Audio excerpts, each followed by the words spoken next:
Hello and welcome to another episode of the Clay Scientist Interviews organised by the Clay Minerals Group. I'm Francis Clegg and a member of the Clay Minerals Group, which is a specialist group of the Mineralogical Society of the UK and Ireland. These interviews are designed to engage the diversity of minds and hearts behind the world of clay mineral research and applications.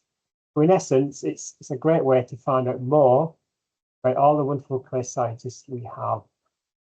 Today, I have the pleasure of introducing and interviewing Juraj Bujdak. Juraj is from the Slovak Republic, and his main employment as a professor is at the Department of Physical and Theoretical Chemistry within the Faculty of Natural Sciences and at Comenius University in Bratislava. One aspect of this role is his passion for teaching and within the field of chemistry, and mostly physical chemistry. Juraj also has links with the Institute of Inorganic Chemistry at the Slovak Academy of Sciences in Bratislava, and worked alongside scientists like Peter Barkamadel and Jana Majova, and where some of his research in clays began and continues to grow. So on that note, I have my first question, which is, well, I'm interested in about your route to becoming a clay scientist. So who inspired you to enter the world of clay research? And so how were you introduced to the world of clay? Yeah, you know, I studied inorganic chemistry at our faculty here. And of course, I don't know exactly when I came to the contact with clays, but I remember one story when I was a young student, and this was first year at the university. We had exam of inorganic chemistry, and you can imagine a lot of compounds, a lot of elements. We had to learn many things by hearts, and it was okay. My schoolmates were also learning, and everything went fine. But then I found some word I could not read and pronounce. What's the horrible name? Montmorillonite. It was very difficult for me. And I would forget this story. But later on, when I started to work on my diploma thesis, which was about reduced charge Montmorillonites, the guys told me, you remember? You hated this. You said that it's difficult to pronounce. What a horrible name. So I did not know that it will become the part of my life, of my career in the future. So it was like that. And as I mentioned, these reduced charge Montmorillonites, we had the clay group, which I think it was a little bit behind the top scientists in Academy of Sciences. And there was Blaho Čičel. He was a great scientist. Fortunately, he passed already. So I don't know if you can remember him or his work long time ago, but he was top in Slovakia. He also published after 2 books in Slovak language about the use of bentonite and about the crystallochemistry of clay minerals. So students knew his name at least because it was on this book, and it was really good for us to get this quick information without some special literature from abroad, which was not so simple during socialistic time. So my supervisor, Hanna Slosiarikova, told me, go to visit Blaho Čičel. We have some kind of friendship, cooperation. He would suggest the topic to you. And I went to see him. And that time, Peter Komadel and Jana Madejova were in his group. Oh. But I did not meet them because Peter was at stay visiting Stucky lab in America, and Jana joined maternal vacation. So she was with the kid at home. But I see the labels of their names there, and other colleagues. And Čičel told me, you should do lithium fixation and reduced charge Montmorillonite. And honestly, that time I really did not know much about these topics because, I was just the student who came very early to these topics. But then I did this PhD thesis. I would just also mention that Blaho Čičel was a really great man. He was very friendly, very nice. I think he influenced the whole group by his way of how he communicated with the people, how he did everything. So he was very nice. And that time was very difficult. After this Velvet Revolution, the government decided to reduce Academy of Sciences, the budget to half. So we had, the Academy had to reduce also personnel to the half. And he was the guy who did this difficult job. And he decided who should remain and who should leave, and he included in the people who left the institute also. So we were very unhappy of his decision. He was very strict in this. But this was good chance for Peter Komadel. He was very young. He was maybe 35. He started, or he got quite a big group, quite a big topics, and he continued Blaho's Čičel legacy. And, I think he was a very good manager, and you know him very well, probably. So fortunately, he's not with us. He also passed away because he was sick, seriously sick. But I think we still remember him very much in the team. And yeah, so this was my introduction, how I started to work with clays, with all these people around. And it was like this. Yeah, that's great. It's good to hear about those inspirational characters. You mentioned Peter, who was a very close friend of my boss, Chris Breen, and who also is an inspirational character. Yeah, it's people like that get us excited and just want to and get on with the world and in the world of clay. Yeah, in the world of clay, just to develop that actually. Yeah. So you did mention in that little bit about your first studies, which about lithium fixation and reduced charge montmorillonites. Can you tell us a little bit more about that, please? Yeah, as I mentioned, it was brilliant idea of Blaho Čičel, who suggested this.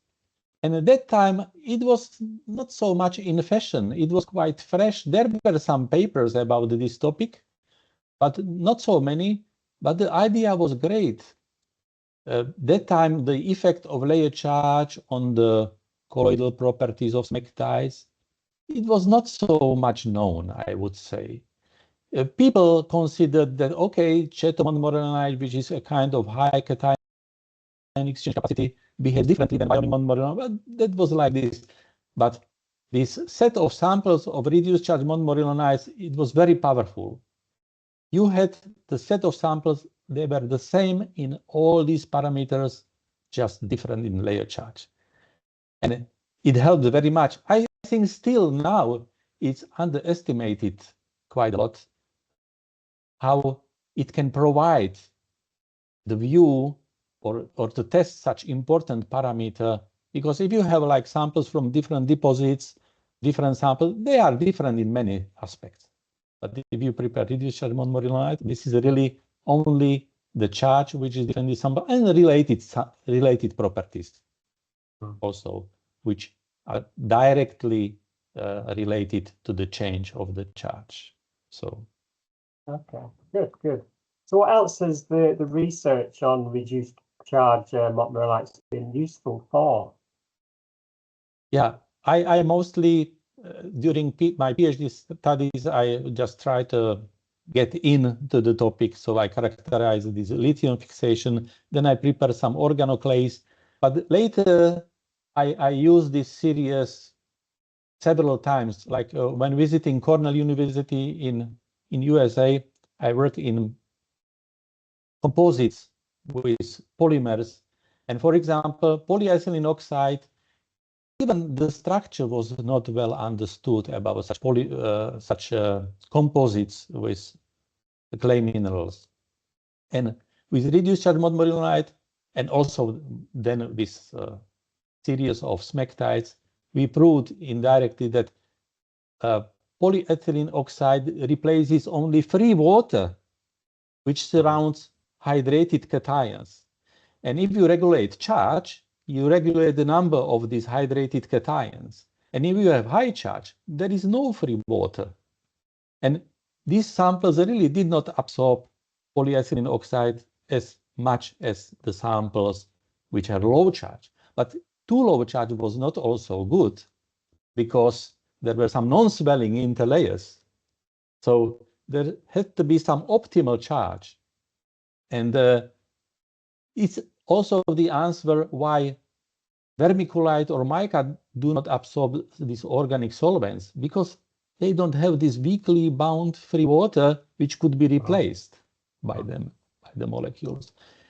But also for technical polymers like polystyrene, when we prepared the samples with different layer charge, different surfactants, there is some interaction between the size of the molecule of the surfactant and also the number of the molecules. And by these two parameters, combining these two parameters, optimal interlayer phases which would efficiently intercalate these polystyrene molecules.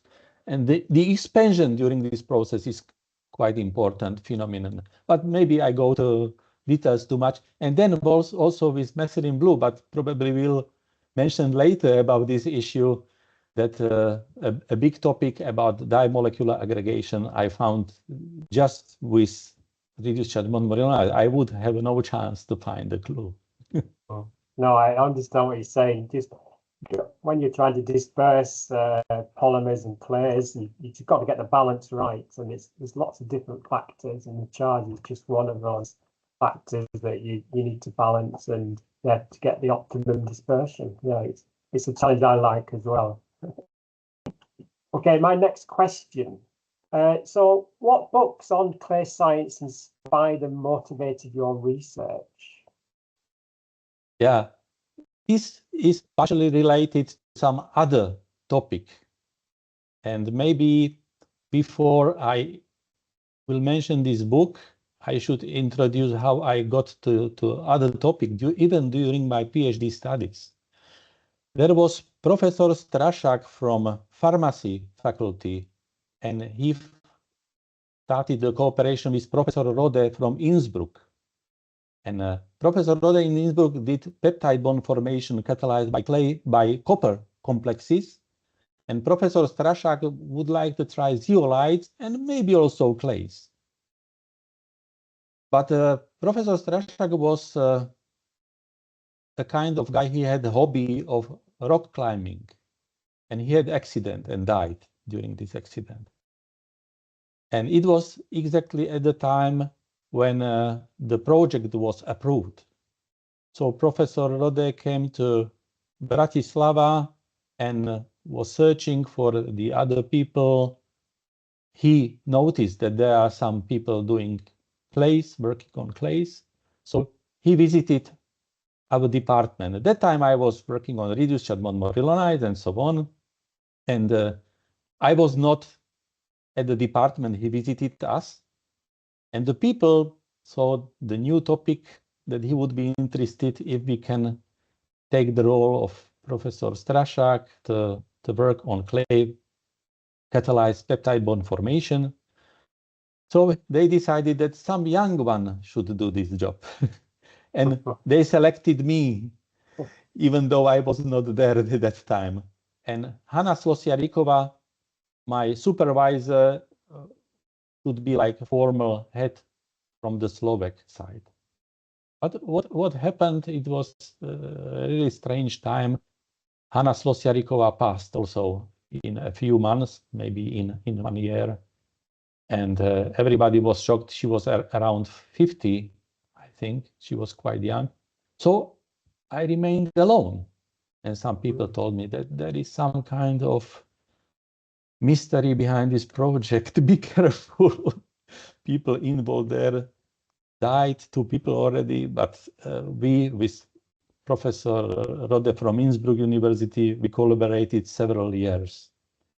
And that time I found a book. It was called Clay Minerals and the Origin of Life. That was already such book. I was very surprised. It was published in 1985. And what inspired this book was published? There was one scientist, Ken Smith. He came with quite crazy hypothesis that before genetic codes like nucleic acids, there were some primitive genes printed in crystals, probably in clays. So imagine the substitution on the clay layer as QR code, or mixed layer structure as barcode, or something like that. And he said that, okay, they could be evolved and replicated and so on. I think the hypothesis was quite crazy, but what I like, the community, clay community, did not say that this is crazy hypothesis. Okay, let's organize a workshop and talk in general about clay minerals and origin of life. And great scientists came there, like Inaveya, Mortland, Brindley, Odin, Siffert, many good scientists.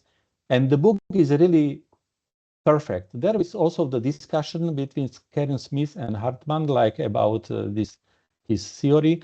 But these chapters, what clays would look like in primitive Earth, what the catalysis could be assisted by some organic future biological compounds and so on. It was a really nice book. For example, I learned that probably iron 2 trioctahedral smectite were so common that time as we have today aluminum rich smectites, because trioctahedral smectites are much easier to be formed under mild conditions, and there was probably a lot of iron too when we had no oxygen in the atmosphere. So this book was really inspiring for me, and we continued with this topic maybe 10, maybe more years with Professor Rode. Now my work on this topic is stopped, but there are some other people working in this field, like Professor Lambert from Paris, from France, and maybe many others still continue. Yeah, I still see some of the papers coming through in the presentation. It's interesting to see where they're at in terms of formation of life. Yeah, the origins of life. It's an interesting topic. Could you share some of your results or your research on the peptide bond formation that you've done? Yeah, honestly said, these copper complexes were more efficient to produce peptide bonds from amino acids. But we searched also some other materials or some other minerals, for example, silica and alumina. It went very close to the efficiency of amino acids. So we did also some work, especially activated alumina. But what clays were efficient, they could join these dipeptides, the longer ones, or especially protect them against hydrolysis. So like copper complexes, they were fine for joining 2 amino acids, but the issue how to protect them against hydrolysis, this could be the role of clay. And what we found out, for example, today we don't know why L amino acids are involved in biological proteins and peptides, only L amino acids. And it's not known why these survive. But what we found out, that pure dipeptide like LL or DD were better protected and better adsorbed on clay surface than these mixed LDDL diastereomers. So we did not find the answer why L protein survived, but at least we indicated why these pure proteins could survive, and then the evolution probably somehow managed to distinguish between these L and D proteins to favor one of them. Yeah, it's a big question, isn't it? The origin of life. You've done some contribution to that, which is really fascinating. You mentioned organic dyes earlier, and I've always looked forward to listening to your work in that area. So how did you start working with the organic dyes? How did it begin? It was with reduced charge monomorillonides. Maybe you remember about these materials that if you reduce the charge too much, you get the collapsed interlayers. So I read the paper of Yariv about methylene blue and smectides or other clay minerals. And he proposed that methylene blue can detect the clay particle edges and basal surfaces that can distinguish by spectroscopy. By the way, the spectra of methylene blue changed significantly. It's really very much. It absorbed in red region, and if you mix with clays, it can absorb in green, yellow region. The changes are very significant. So I thought that, okay, let's test it. But the results were completely different. I expected based on the model of Professor Yariv from Israel. So I looked at the spectra, and nothing interesting happened with this reduced charge monomorillonide, this very low charge and these collapsed layers. Everything interesting were in fully expandable reduced charge monomorillonides. And that time also, Chris Breen visited our department, and there were just first results. One student measured, and he looked at it, that he was also like having no idea what's going then, because very small charge reduction, like by 5%, 10%, dramatic changes. And in the end, the interpretation was based on this molecular aggregation. So if you reduce the charge, you influence the distribution of the dications on the surface. And of course, the distances between dications significantly affect the structure of these aggregates. And the structure is reflected in these spectra of the dyes. So again, reduced charge monomorillonides helped me very much to identify what's the effect of the layer charge. Or not only that, in fact, we could identify that which parameter affects the metachromacy of cationic dyes, because before there were a lot of studies and people observed different properties, but it was difficult to find because use different smectides of different particle size and so on, different origin, but it was not so easy. But this helped very much to decide. Okay. What was the most exciting bit that really grabbed your attention with organic dyes? Yeah, we continued and we still work on the topic. And always when we studied some system, it surprised us. It was rarely as we expected before.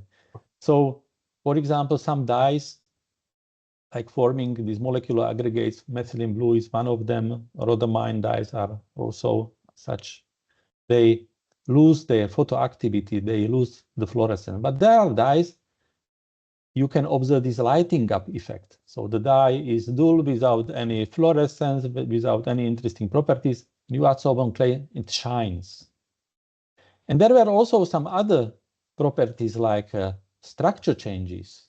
You have propeller-like molecules of porphyrin, and there is flattening of this molecule, also changing the spectroscopy of these dyes. Then you can induce reactions. You can decompose the dye in a second, which is stable when it's not absorbed on clay, but also you can stabilize dyes. For example, methylene blue It's quite famous reaction with glucose and with vitamin C. You can change methylene blue to leucoform, which is non-colored. And the students have this blue bottle, they shake, then oxygen goes, it becomes blue, and again, it's uncolored. It's interesting when you adsorb methylene blue on clay particles, there is no formation of leucoform. So it's stabilized on the clay. And there are many like this. It's difficult to name because we have worked on this for a long time, synthetic, natural dyes. I had a lot of cooperation with Japanese scientists, especially in NIMS, in Tsukuba, and with Nobuo Ii-san. And we had a lot of these old studies. And now we have the projects about the dyes, and we still work about this. Excellent. Sounds really good. Look forward to hearing more about that. So you've done quite a few different areas in your clay science. Which study have you enjoyed the most in recent years? Probably there were studies with organic dyes. I would remember one study we decided that we worked so long time about the dye molecular aggregation, so we should determine the mechanism of dye molecular aggregation. Because if you see dye molecular aggregation, which can take place also in solutions, it's fast process, you cannot measure it, it's so fast, the kinetics. But on clay minerals, it can take hours, days. This spectral change is very long. So, okay, let's do it. And we did it with Timea Shimonova, my PhD student.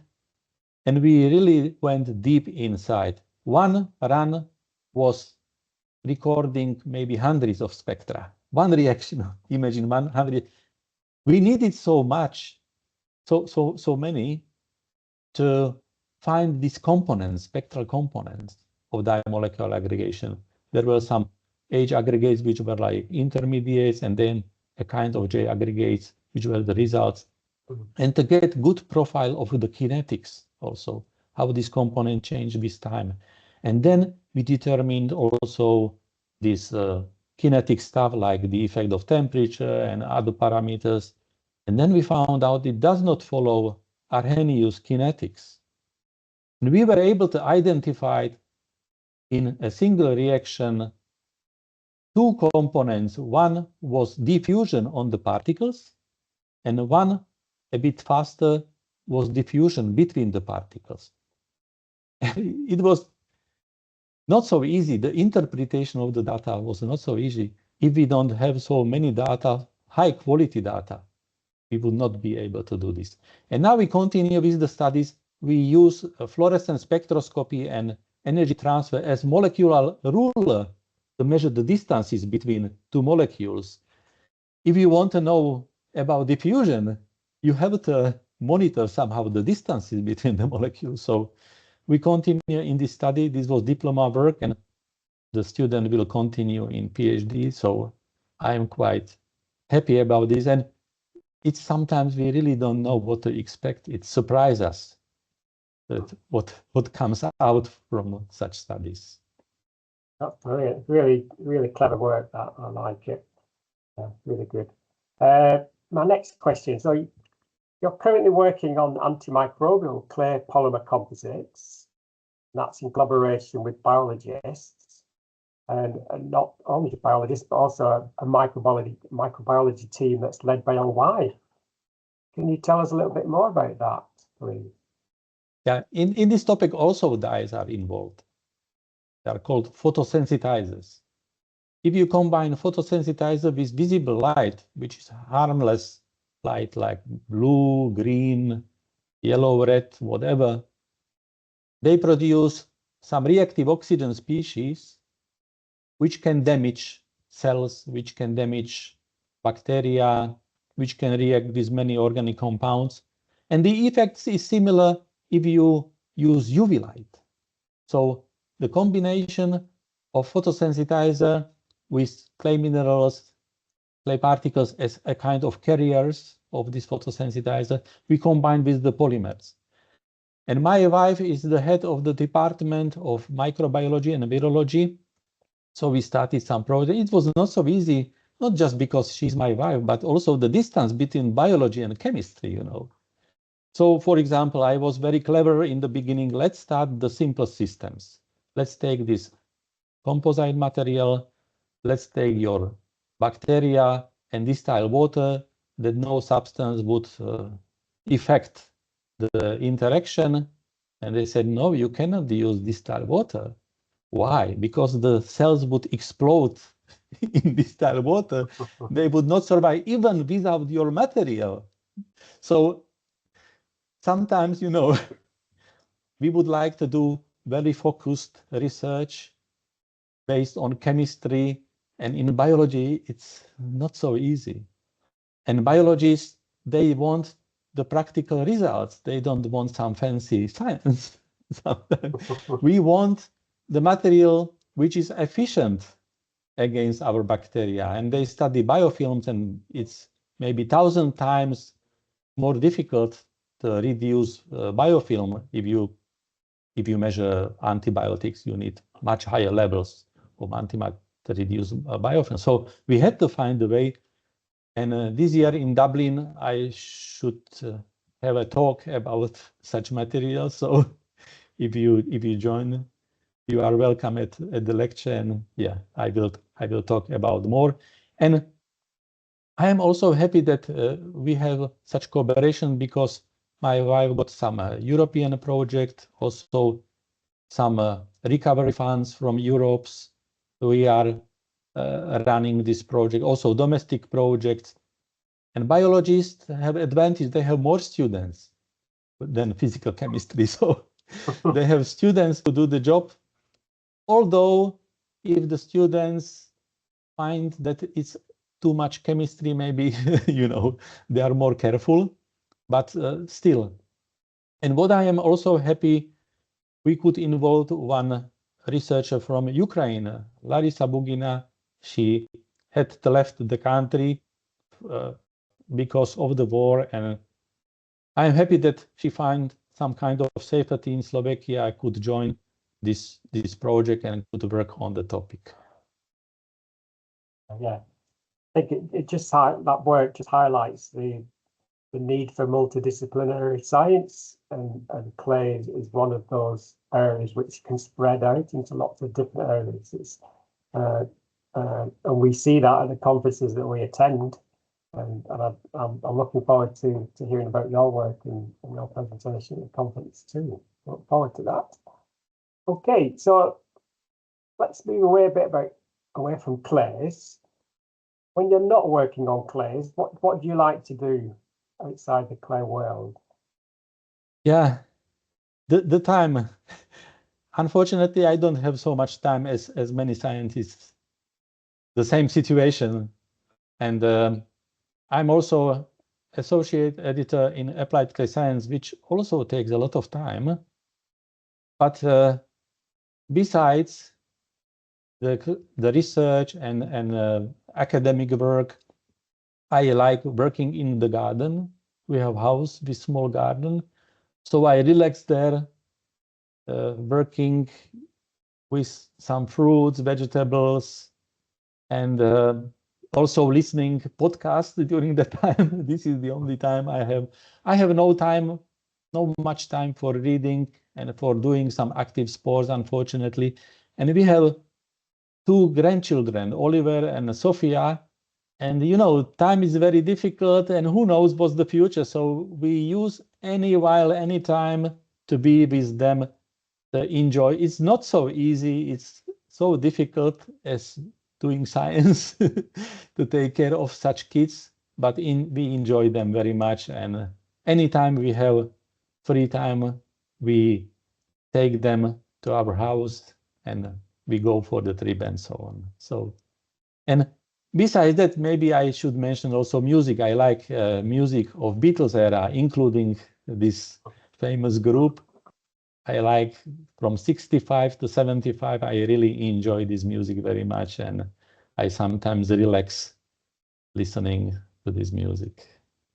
Excellent. That sounds lovely. You mentioned not much time for exercise, but I'm sure your grandchildren keep you active. Yeah. Okay, it's my last question. I'm interviewing you. I'm a clay scientist interviewing a clay scientist. Who would you like to interview? Which clay scientist would you like to interview if you got the opportunity? Yeah, there are so many great scientists working in clay research. And when I was young, I was really inspired by many of them. Unfortunately, many older scientists have passed, and I could not talk to them today. But if I should select from some active scientists today, I would probably select Georgios Chrysikos from Athens. Why? Maybe because I like his style, he's doing science. Although his topics are different from mine, but he's so much involved in physical chemistry, and he uses very well his theoretical background of physical chemistry to creating something more than is the standard trend. I don't know if you met him and listened to his lectures, but his lectures are always inspiring and bringing much new, much novelty in the topic. And probably he's also very talented in this technical stuff to arrange somehow this equipment to provide more information. So I would probably visit him. I was really lucky that when I choose a conference to go, he's always there. I meet him quite often. So I would probably select him. That'd be a great choice. Yeah, I'd love to hear that. Okay, so that was my last question. So I'd like to thank you, Juraj, very much for taking time to be part of this series of clay scientist interviews for the Clay Minerals Group. I found it really interesting, and it's quite inspirational too as well. And I'm also sure that others who are listening will find it inspirational too. Okay, so thank you very much. Thank you very much that you invited me for this interview, and I hope that we will meet together at some conference, maybe in Dublin this year. Yeah, I'll meet you in Dublin. That'll be a Okay. great conference. Okay then. Bye for now. Goodbye. Bye.